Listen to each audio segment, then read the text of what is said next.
and welcome to Think Python. There is another kind of loop in Python which is known as for loop. For loop is used to iterate over a collection of things.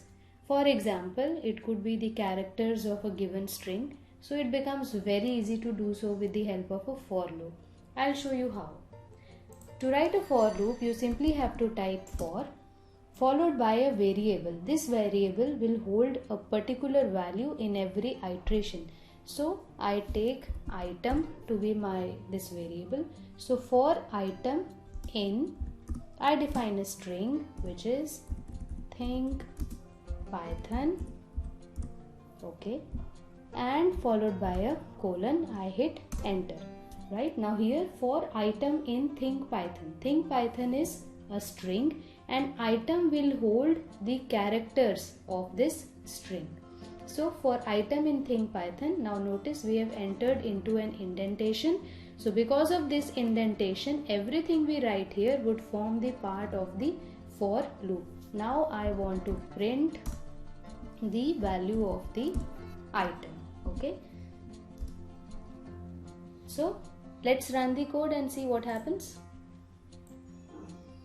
Alright, so see here we have all the characters of this string printed in a new line. So when these are printed in a new line, that means this print has been executed a number of times. So for loop works like that. So for item in think python, all the items, that means the characters of this string, are printed in every iteration. You can also make use of for loop in printing the items of a list. So list in for loop can be defined very easily with the help of a square brackets. Let's see how. So if I have a list, for example, where I enter all my favorite fruits, so to define a list we make use of square brackets like this. First let's delete this. Right, so here we make use of square brackets. Whatever you write inside of these square brackets separated by commas will form the items in your list.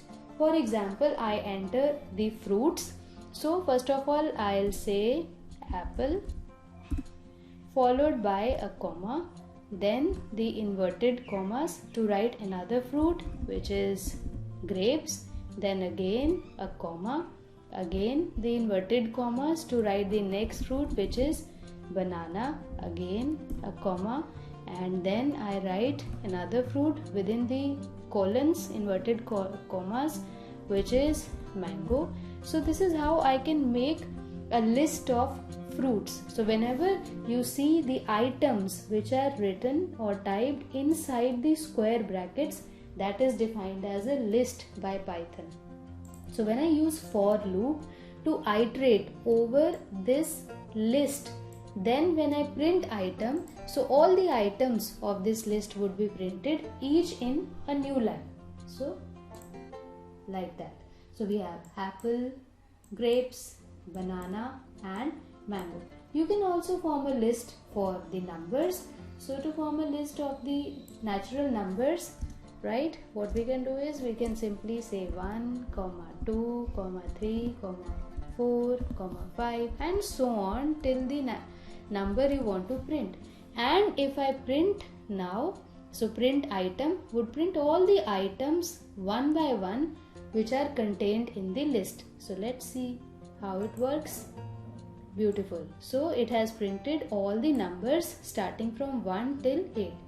But one problem is, if you want to print numbers till 100 or maybe 1000 or maybe 10,000, it becomes practically very difficult to go on typing a list till 100. So it is practically, then our coding fails if we have to do that much of the labor. So here comes the range function. Range function in Python is defined where you want to print a range of numbers. So let me show you how we make use of the range function. It's very easy. So here now let me delete this for a while. Okay, now I'll say for item in range. So this prompts, you hit enter. For item in range, now here I define my range. For example, I define 10 okay, and print item. So if I run the code, I'm seeing an error here. Error is in line, oh, we forgot the colon. Okay, now we hit enter again. Perfect. So here we have the range of numbers in the range 10. So by default it starts from 0, and please note that the range that you specify is not included. So it has printed till 9. So starting from 0, it has printed right till 9. So that is how we make use of the range. So here you can also take this range to 100. So we'll have a long list printed at the output terminal. Oops. So we've got it from 0 to 99. So you can print numbers like that. Now you can also define the starting number here. If you want to start from 1, right, then you define 1, that becomes the starting range, comma till you want to print. So we'll print till 10 only. So starting from 1 till 10, run it, and your numbers from 1 to 9. Remember, 10 is not included. So if you want to print till 10, you have to write 11 here. So if you run it now, you'll have 1 to 10. Okay. Now by using the range function, you can also define the steps in which you want your list of numbers to be printed. If you want the list to be printed in steps of 2, then after a comma, the third entry that you make here would be of the steps or the steps of increment. So here if we start from 1 till, what does this mean? I want to start from 1, I want to end at 11, and I want the numbers to be printed in steps of 2. So if we run it here, then the numbers have started from 1. Now here we have moved 2 steps forward. So 1, then 3, then 5, then 7, then 9. So here by making use of this, you can type all the even numbers starting from 0. Let us say you want to type first all the even numbers from 0 to 20. So I'll say start with 0, end at 20 in steps of 2. So this will give me all the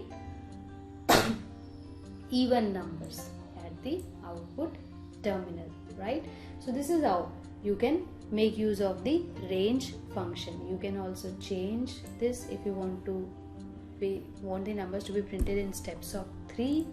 Then if you run it, oh, missed the closing bracket. So run it. So you have 0, starting from 0 till 20, the numbers are printed in steps of 3. So how easy is that? Okay. So here's an exercise for you. Now using a for loop, print the first 20 odd numbers, right? So that's a very small exercise. Try it out. You'll find it very easy. Till we meet again. Goodbye.